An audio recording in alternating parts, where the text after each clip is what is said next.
Dobrý deň, v tomto videu si ukážeme, ako nalepiť matnú nanoplatínu. Teraz tam máme momentálne nalepenú anti-blue light, ktorú sme si lepili v predošlom videu a sme si ukazovali, ako je odolná. Ja ju v podstate zlepím teraz dole. Toto boli stopy po nárazoch. Ako vidíte, displej je stále v poriadku. Platínu sa dá celkom v pohode zlepiť, keď potrebujete novú. Samozrejme si vždy musíte telefón vyčistiť, dostanete taký balíček k nanoplatínám, ktorý vám s tým pomôže. Budú tam, dá sa povedať, aj takéto vecičky na odstraňovanie prachu. V tomto videu si ukážeme matnú nanoplatínu. Mne sa osobne na ne veľmi páči, že v podstate všetky tieto funkcie má, čo sa týka ochrany. Veľmi dobrá je proti otlačkom prstov, v podstate, lebo nezanechávate otlačky prstov, iba keď máte strašne masné prsty, čo je veľká výhoda. Takisto veľa zákazníkov má veľmi radi ten matný povrch, krása sa po ňom kože prst a veľmi dobre sedí na zahnutých displejoch, asi najlepšie zo všetkých. Takže tu máme matnú nanoplatínu, ja si ju takto zahnem, celú si ju poodlepím. Ako vidíte, nezostala tu vôbec žiadna fólia, všetko je tu. Na vrchu máte takúto klasickú fóliu s písmenkami. Pod ňou už vidíte ten matný povrch, to je matná nanoplatína. Keď si to môžeme si to poodlepím. Tu je matná nanoplatína, tu je pod ňou ďalšia fólia a nakoniec je táto biela. Samozrejme si telefón vyčistíme. Nanoplatínu nalepíme, zarovnáme si ju presne. Všetky kraje by mali byť tak narovnako vzdialené, pekne vycentrované na stred.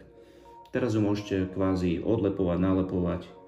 V podstate si ju môžete zatiaľ ako keby presne tvarovať tak, ako má byť. Keď som si istý, že ho mám správne, takto si ho nalepím. Keď už ho máte nalepenú, urobím to, čo aj pri tej minulej. To znamená, nechtom potlačím do kraja tej platíny, ona sa nám celé nadvihne aj s tou spodnou vrstvou. To je veľmi dôležité. Teraz si ju takto zahnem a ako vidíte, tu sa ukazuje tá spodná vrstva. Skontrolujem si, či mám prach, prípadne si ho touto vecičkou odstránim a nalepujem. Ako vidíte, táto vrchná fólia ťahá prach preč tiež. Takže ideme, nalepujeme. Tu si to na konci podržím a nalepím. Trošku sa mi to tu šmíka na tej podložke. Teraz ten istý proces urobíme aj tu. To znamená, nechtom zatlačím. Nadvihnem si tú nanoplatínu. Pozriem sa, či tam mám nejaký prach. Napríklad tuto nejaký vidím.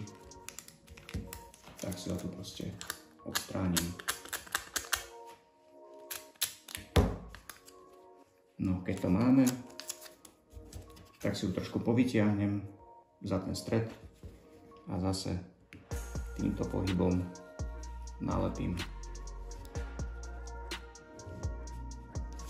Ja si vždy podržím tento koniec, tak podahám si kraje, podahám si stred. Ak to máme, zoberiem kus tej fólie, ktorá sa mi odlepila. Ako vidíte, tu sa vám oddeluje vrchná časť, na ktorej sú tie písmenka. To sa ešte zlepuje dole. Takže v podstate ja si ju nájdem a iba tú vrchnú časť tej fólie si ako keby chytím a zlepím dole. A ako vidíte, už tam je ten matný povrch. Je veľmi pekný.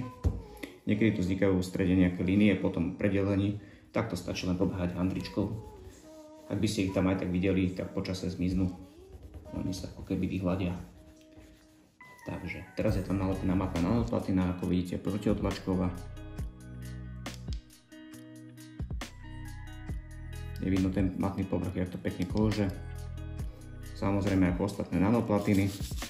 Keď ju poškriabem drôtenou kefou, tak škrabance sa po chvíľke same ako keby zacelia, vyliečia. Je to jej funkcia. Za chvíľku tam absolútne nič nebude. Ako vidíte, už postupne miznú tie škrabance. Taktiež je protinárazová. Keď si vyskúšam. urobí buď nejakú stopu, maximálne sa natrhne. To znamená, že ona je oveľa odolnejšia ako sklo. Môžete ho používať, pokiaľ nemáte opäť dobytu. Takže toto bola demonštrácia, ako nalepiť matnú nanoplatínu.